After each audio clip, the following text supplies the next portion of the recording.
ప్రస్తుతం దేశవ్యాప్తంగా ఎక్కడ చూసినా రాహుల్ గాంధీ ఓట్ల చోరీ ఆరోపణలపై చర్చ జరుగుతోంది. కర్ణాటక అసెంబ్లీ ఎంపీ ఎన్నికల్లో భారీ ఎత్తున ఓటర్ల జాబితాలో చేర్చిన నకిలీ ఓట్లను బయటపెట్టిన రాహుల్ గాంధీ దేశంలో కీలక చర్చకు తెరలేపారు. బీజేపీని ఎన్నికల్లో గెలిపించేందుకు ఎన్నికల సంఘం ఉద్దేశపూర్వకంగా ఇలా అక్రమంగా నకిలీ ఓట్లను చేరుస్తోందని ఆయన ఆరోపిస్తున్నారు. అయితే ఈ ఆరోపణల్ని ఈసీ, బీజేపీ తోసిపుచ్చుతున్నాయి. అయితే ఇదే సమయంలో గతంలో ఏపీలో విపక్ష వైసీపీ కూడా పలుమార్లు ఇలాంటి ఆరోపణలే చేసిన విషయాన్ని జనం, ఆ పార్టీ కార్యకర్తలు గుర్తు చేసుకుంటున్నారు. ఇప్పుడు రాహుల్ గాంధీ ఆధారాలతో సహా చేసిన ఓట్ల చోరీ ఆరోపణల తరహాలోనే గతంలో వైసీపీ అధినేత జగన్తో పాటు ఆ పార్టీకి చెందిన పలువురు నేతలు ఆరోపణలు చేశారు. ఇప్పుడు రాహుల్ ఆరోపణలతో దేశవ్యాప్తంగా చర్చ జరుగుతున్న వేళ వైఎస్ జగన్ కానీ, ఆ పార్టీ నేతలు కానీ తమ ఆరోపణల్ని మరొకసారి జనంలోకి తెస్తే వాటిపైన చర్చ జరిగే అవకాశం ఉంది. కానీ జగన్ కానీ, వైసీపీ నేతలు కానీ రాహుల్ ఆరోపణలపై మౌనంగా ఉండిపోతున్నారు. ఒకవైపు రాహుల్ గాంధీ ఆరోపణలపై అధికార బీజేపీతో పాటు ఎన్డీఏ, ఇండియా కూటమిలోని పార్టీలన్నీ ఏదో విధంగా స్పందిస్తున్నాయి. కానీ ఈ రెండు కూటమిల్లోనూ లేని వైసీపీ మాత్రం వీటిపై మౌనం వహిస్తోంది. గతంలో తాము చేసిన ఆరోపణలు, ఈసీ, హైకోర్టుకు సమర్పించిన ఆధారాలను తిరిగి బయట పెట్టేందుకు ఇంతకన్నా మంచి అవకాశం రాదు. అయినా వైసీపీ మౌనంగానే ఉండిపోతోంది.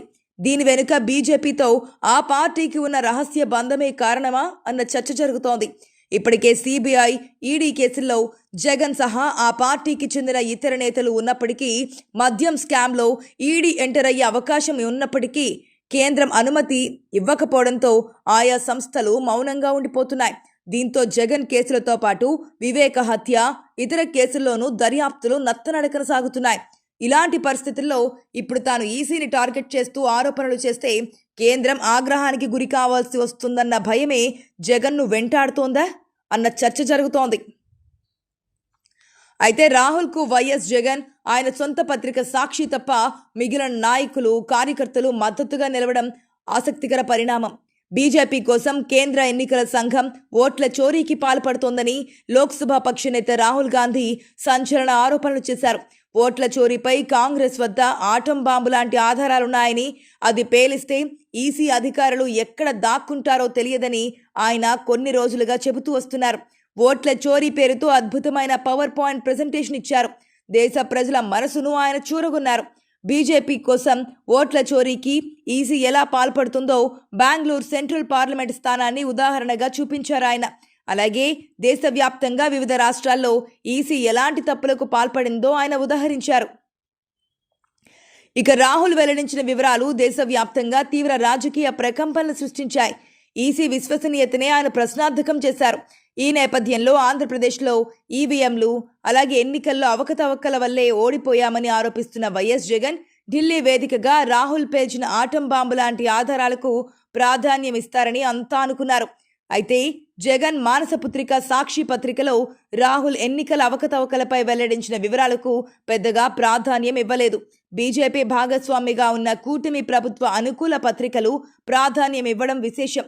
అదేంటో గాని వైసీపీ సొంత పత్రిక సాక్షిలో కనీసం మొదటి పేజీలో ఇండికేషన్కు కూడా నోచుకోకపోవడం ఆ పార్టీ అభిమానులను సైతం ఆశ్చర్యానికి గురిచేస్తోంది. లోపలి పేజీలో కథనాన్ని పరిమితం చేసింది. ఇదే సందర్భంలో రాహుల్ చెప్పిన అంశాల్ని వైసీపీ కార్యకర్తలు, నాయకులు సోషల్ మీడియాలో పెద్ద ఎత్తున ప్రచారం చేస్తున్నారు. ఆంధ్రాలో కూడా ఇట్లే మోసగించారంటూ కూటమిని టార్గెట్ చేస్తూ రాహుల్ వీడియోలను వైరల్ చేస్తున్నారు.